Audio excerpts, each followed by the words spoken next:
Hello friends, welcome back to the channel. Today we will talk about Khazanah and a very unexpected opinion that they have about fresh graduates and their struggles. So what kind of struggles are we talking about?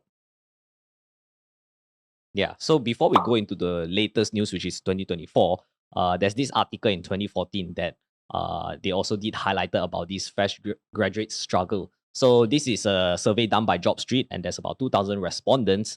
And basically, these 2,000 respondents, they are making about 2,500 a month in their first job. And what this survey actually stated is that 77% of these respondents actually cannot save and invest their money. Yeah. As a result of the high spending on their necessities. And this resulted about 63% of them actually spent about 1,500 on car and study loan, as well as transport costs. But food wasn't mentioned over here, so it could be more than that.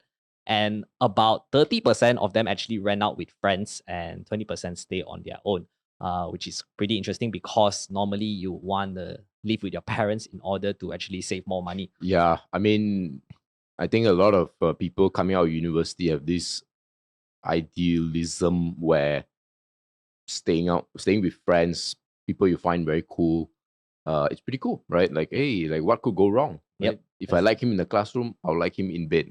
Sounded a bit weird, but Yeah. okay. Okay. Yeah. Okay. So and then another survey is that about 60% of them actually asked for 3,500 for their first job, and 30% asked for 6,500 to actually live comfortably. And this is based on statistics on 2014. Now let's take a look at 2024.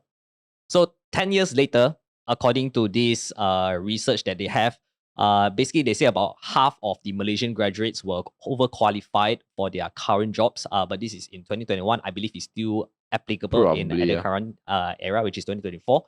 And if you look at the numbers over here, their minimum salary is still around 1,500 to Yeah, so 10 years 2,008. on, it hasn't really changed. Yeah, unless you are working in engineering or banking, which I think roughly you can get about 3,000 to 3,500 a month. But other than that, most of them are still around 2014's level of salary. And funny thing is that the basic living expenses also is about the same. So you can see that it is still up to 1,500, and this is in order to Yeah, cover rental but this costs. is a bit suspicious to me because in the Klang Valley, you could get a room for like 400-500 ringgit. Yeah, if you share with, I think if you share with someone. Yeah, no, yeah, a Yeah, room, right? yeah. That's why. This one is the whole entire apartment. And of course, my question is why, if you're a fresh graduate, why would you be going for an apartment if you had to rent? Yeah. So that's a question mark I have. Yes, exactly. And then the same problem that they're facing is that they also find it difficult to save or even invest in insurance or even medical cards, which is pretty sad. Now, what's surprising is that this institute, which is Khazanah Research, it is a non-profit organization in the government agency, is they recommended fresh graduate to actually work abroad. Yeah, which is very interesting because you want to encourage people to work in Malaysia, but here they state please work overseas. And the reason is because of this. Basically, below 40, they cannot actually pay their PTPTN loan. And that actually makes up about like 55% of the borrowers, which is the B40 people, and about 60% of this total loan amount dispersed. So which means they actually, I think about like 55% of them cannot really pay their loans, which is a pretty sad thing. Also because they are not really making a lot of money. Now they show that in 2021, about 59.6% of these fresh graduate actually makes about actually it's 2,100. Yeah, No, okay. I'm sorry. This Apologies is a for the typo. typo. At most in their first job. And in 2010, it's about 60.8%. So there's actually a little bit of improvement. Nothing. It's not worth mentioning. Yeah, it's not even 1%. Yeah. Yeah, exactly. So and this actually suggests maybe there's more brain drain as a result because of this recommendation. But what do you think? Yeah, that's very rare that the Khazanah will tell them to go abroad. So I want to give some comments on this part here, right? The older qualification. So I found this very interesting because I don't know how you guys as the viewers interpret this one sentence, but I can imagine many people, especially if you have an agenda, you will probably come to the conclusion that that a lot of people have the right paperwork, but there aren't enough jobs for these people with the right paperwork. And then you might argue, or some of them people will argue that therefore it's the government's fault because we already have the qualifications, but the economy is so bad that these jobs don't exist. Now, that may be true. However, I think where I stand on this is this thing called overqualified. Okay, here's the thing. If you are truly overqualified for your job, you should be able to find a job that's quite easy. Yeah. This is a fact. Yeah, and even a better job, if let's say you are. Yeah, it wouldn't be a problem, right? Most employers would like to get a staff or a employee with very high qualifications for very low amount of pay, right? Which guy doesn't? Only a few will say, no, you're overqualified, so we cannot hire you, right? Because we feel bad paying you that amount, right? So I really don't understand. Is this meant to stroke up the egos of Malaysian graduates?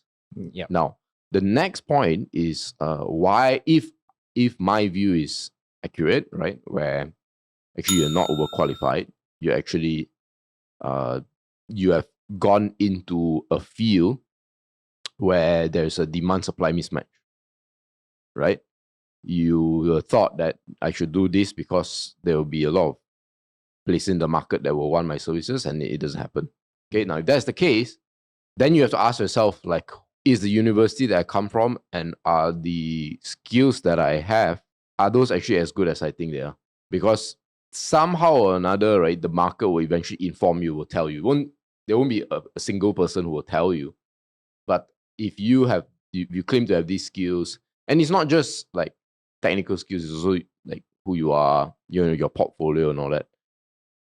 If the market doesn't really want it, then if people are not willing to pay you money for it, then that is your chance to take that as an information that there's some issue that you have that you need to fix. And it cannot be blamed on the government. It's just the market doesn't want to absorb you. And I know this because there are places in the market where people are struggling to find qualified people, right? We know in the technology sector up north in Penang, every day they are complaining we don't have enough engineers. Engineers, right? Okay, then you can maybe blame the government, because then the government should be more aggressive in, improving education system to get the right engineers. So it'd be interesting to see where these 48.6%, what degree they took and things like that. Now, why I say it's interesting is because it could be they calculate that. Okay, let me give you an example, right? So I had a friend working at a bank. Okay, this friend works in operations, so he manages the stationery department, right? This would be, your pens, papers, and all this office equipment. So one day a graduate came into his office, say, I want to get a job. They say, yeah, I can do this, do that.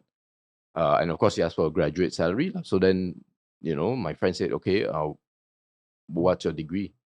And a degree in file management. What in the world is that? Yeah.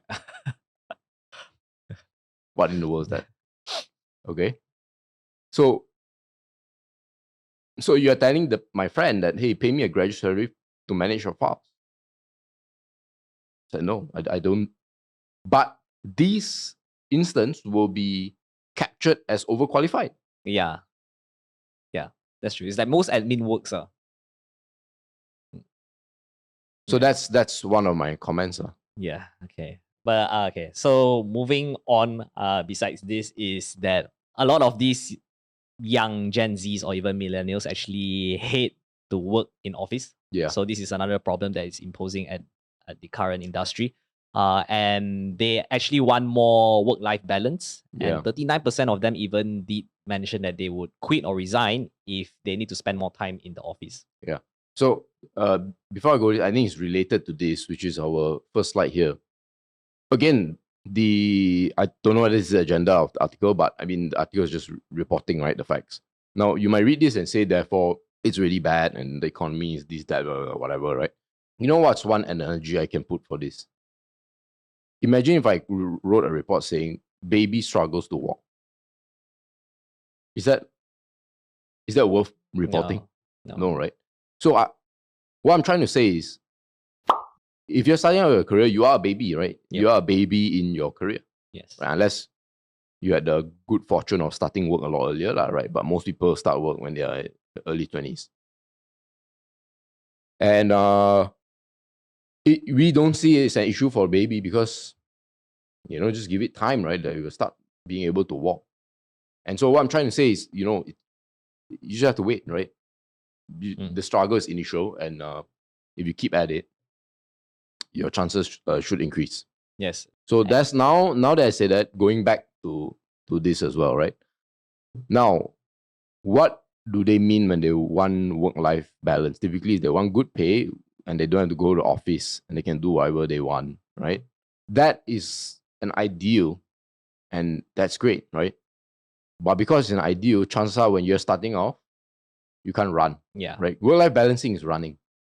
But you're a baby, right? You're walking. So you have to choose, right?